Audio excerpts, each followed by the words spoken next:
Hello guys, hope you're well. Today we're going to do another UI design breakdown, and this is basically the practice UI works I normally do, and I just kind of like walk you through the process how I would build it up. And this time it was Star Wars Jedi Fallen Order. I really like the UI what they had here, and I thought it would be a really good chance for me to do a little bit of practice work. Okay, so this is the reference I have, and then this is my recreation. I used a different character in the middle. I don't know. I just couldn't find a good picture of the Cal, or I don't know. It was just came across this one, and then and I got over anyway. So I was just replacing Cal to Kratos. Okay, so let's see how this actually builds up this design. So the background is as you can see what I did, and I think it was quite interesting. So what happened here in the reference picture, you can see that we have got this navy color, this dark vignette kind of a film effect here, and yeah, there's a bunch of noise, and yeah, I was thinking, how shall I do this? Okay, so what I came up with is just basically a solid base color.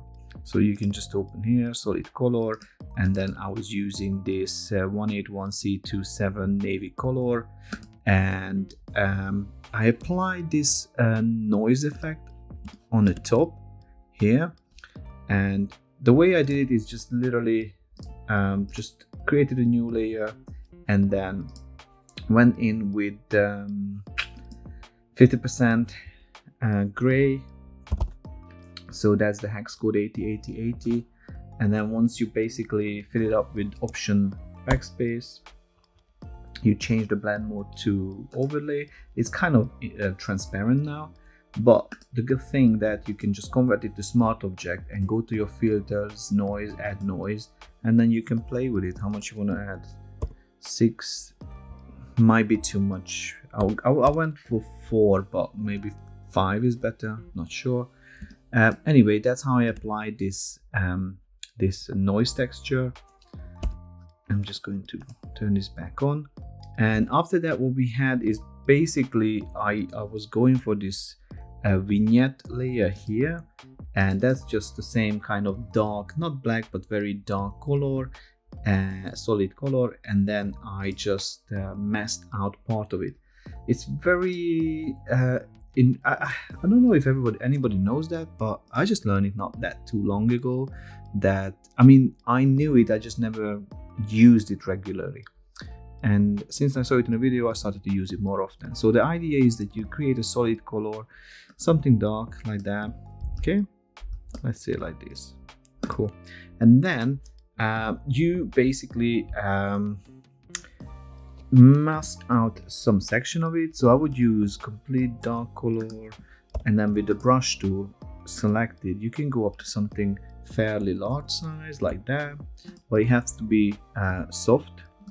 And then you just there we go, and then you just do a couple of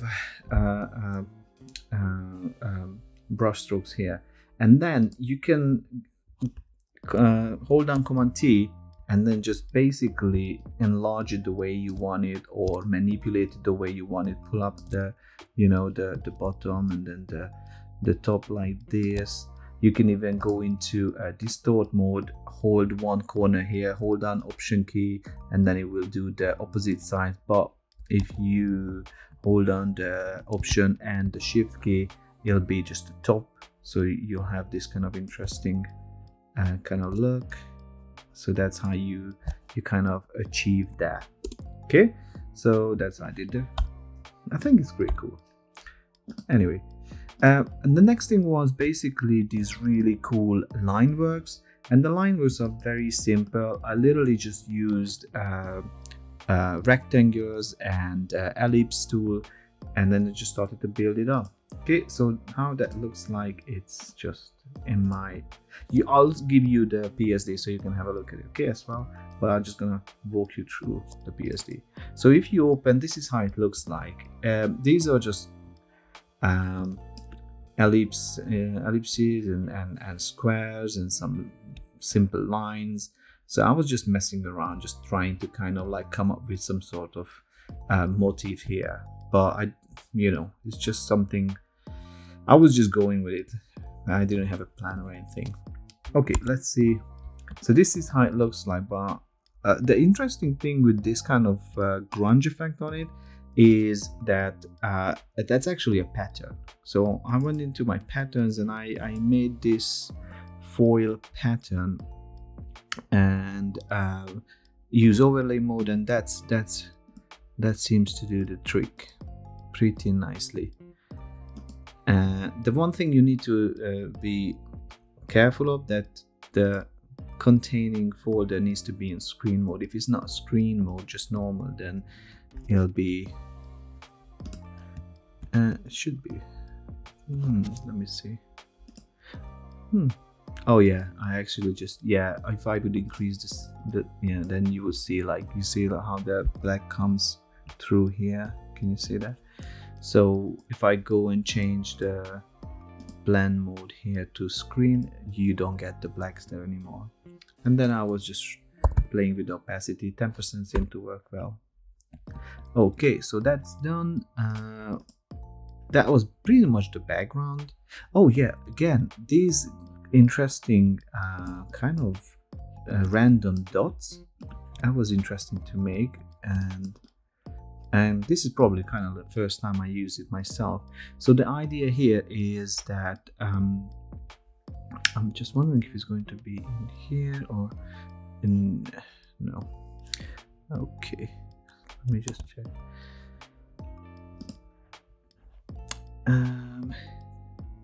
Yeah, it's going to be on the noise. Yeah, so basically it's the same layer. I applied this noise effect. I also went into filter gallery and I used stamp tool with the light dark balance 39 and the smoothness 6, and that's how I kind of like made these interesting kind of dots, random dots. Okay, and yeah, that's pretty much how I did that. I think it's pretty interesting and very cool. And it's basically one layer, filter gallery and the noise, so both on the same layer, which is very cool.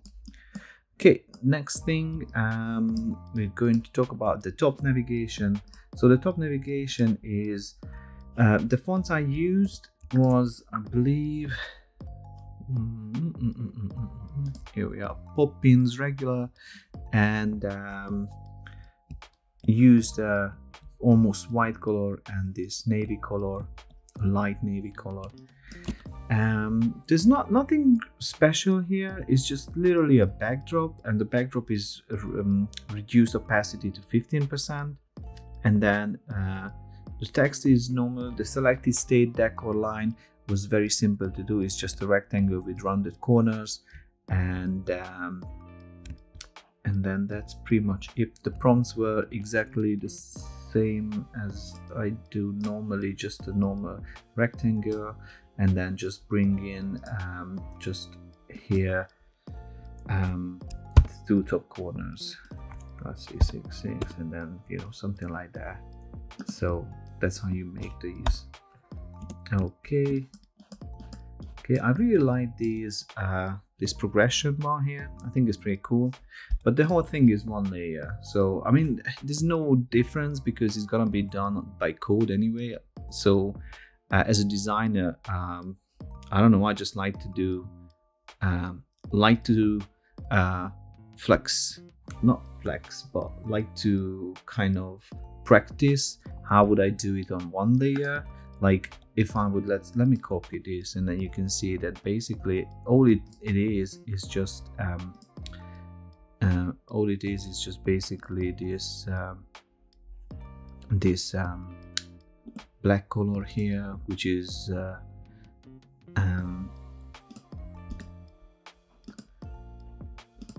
yeah. So what happened is there's a stroke on it and also gradient overlay. So if I remove the stroke, you'll see the gradient overlay is just kind of filling up the progress bar.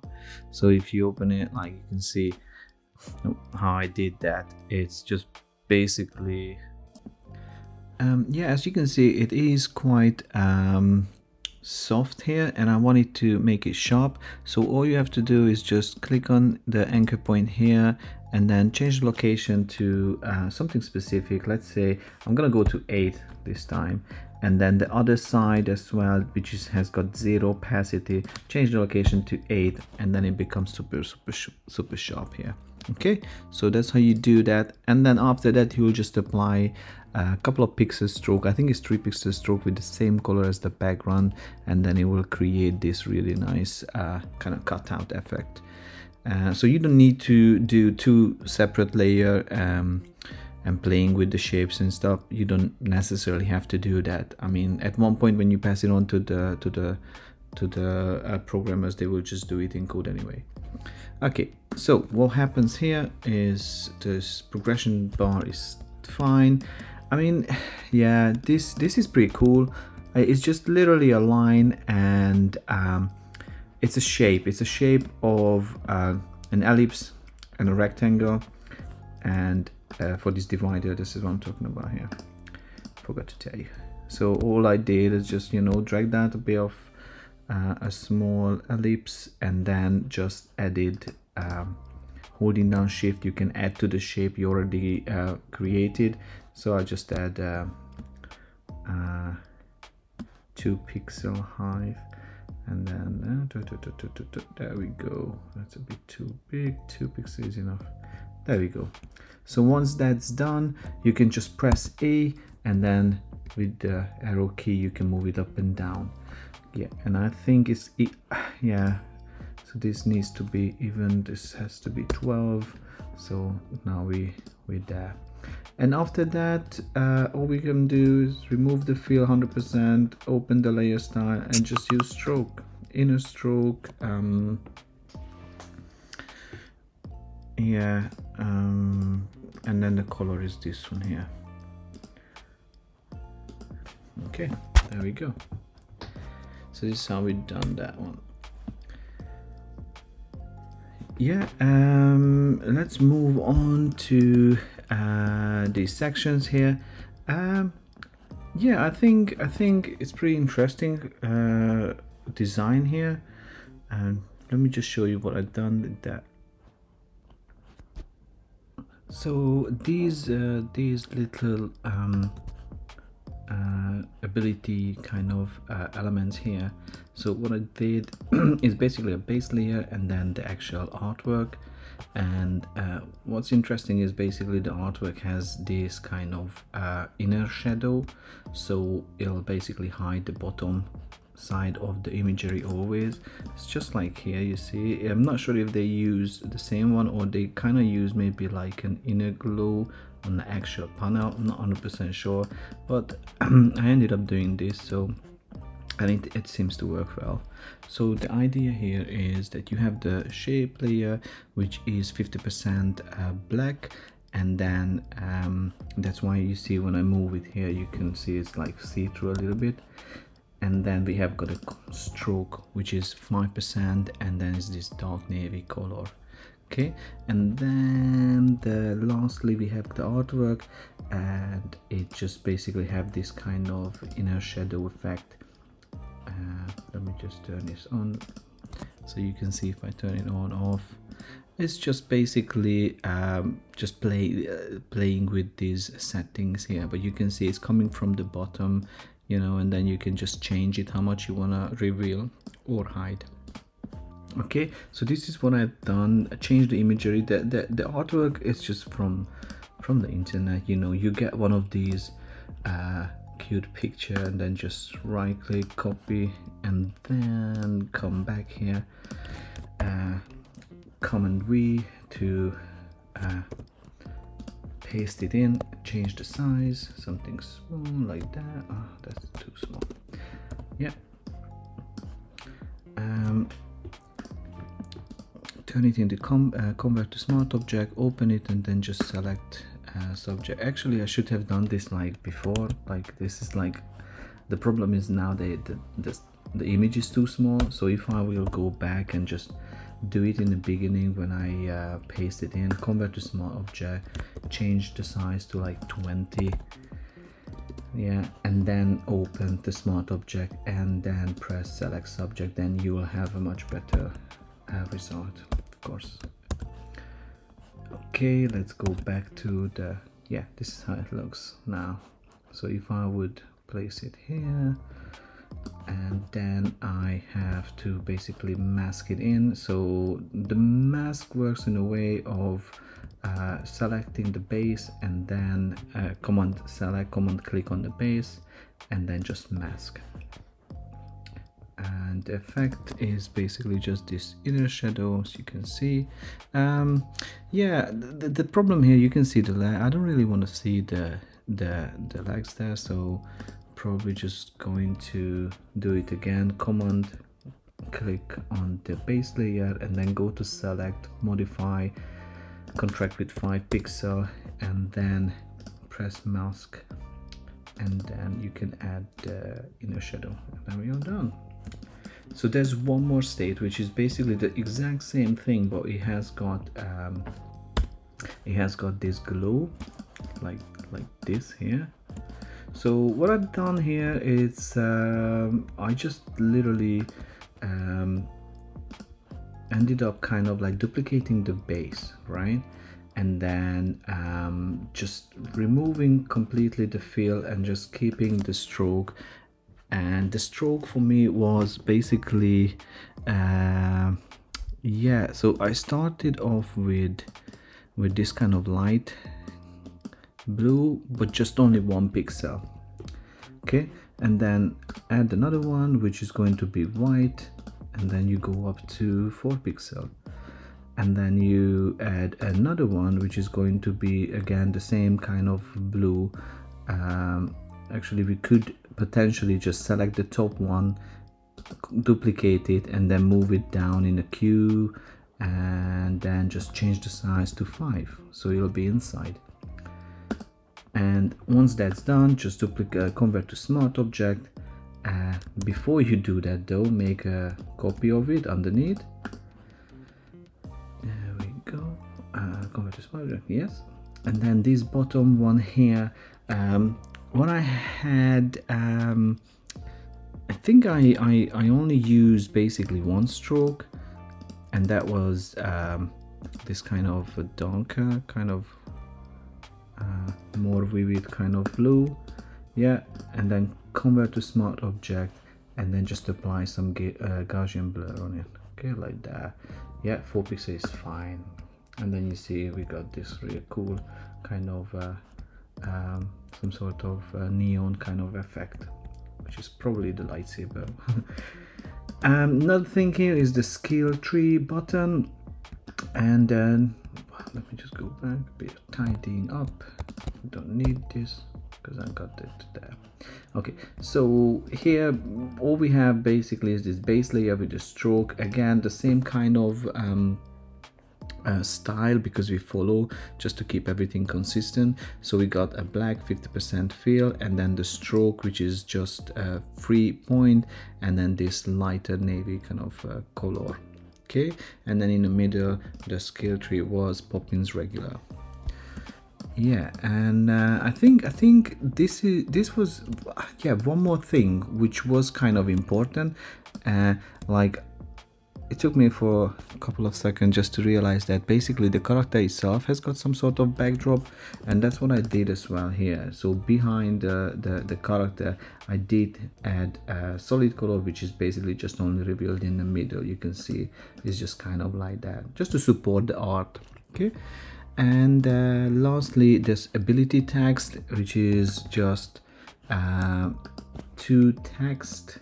One of them has got a blur, and then the other one is just lower opacity. Let's see where we can find it. Yeah, there we go. Header, there we go.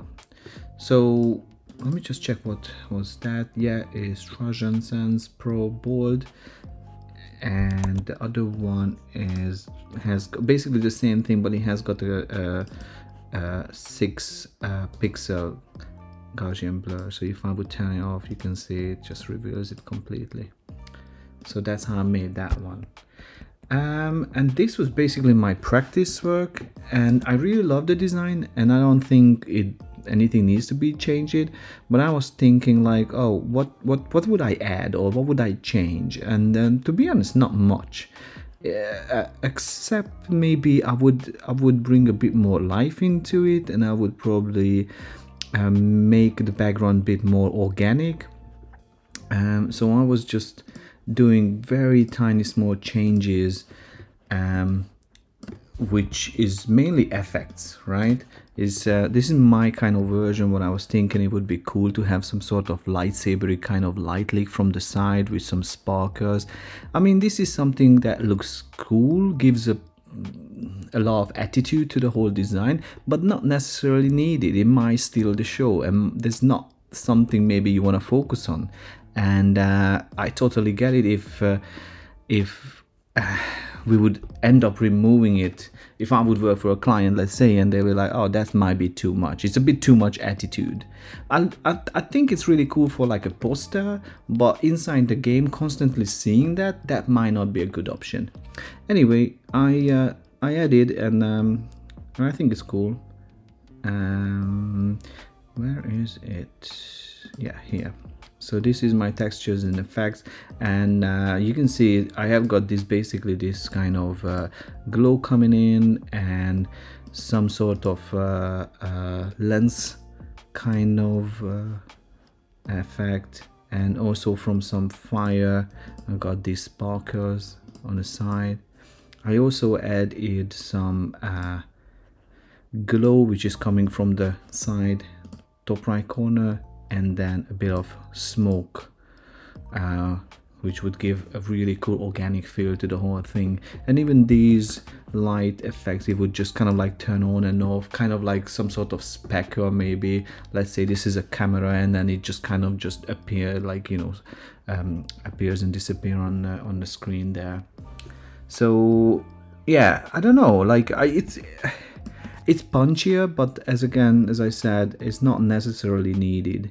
And I'm very happy with the design, what they've done. I think it's really cool, very simple, but it has got a bunch of flavor, and that's really nice. So this is what I wanted to show you guys today, and I hope you like this video, and if you do, please hit the like button, and that helps the video rank a bit higher, and I always appreciate it. Oh yeah, one more thing I was gonna say, like it would have been really cool, I think, that's just an idea I had, to have this kind of decoration elements on the actual button. These are like some sort of decor ellipse kind of shapes that would go around the frame here.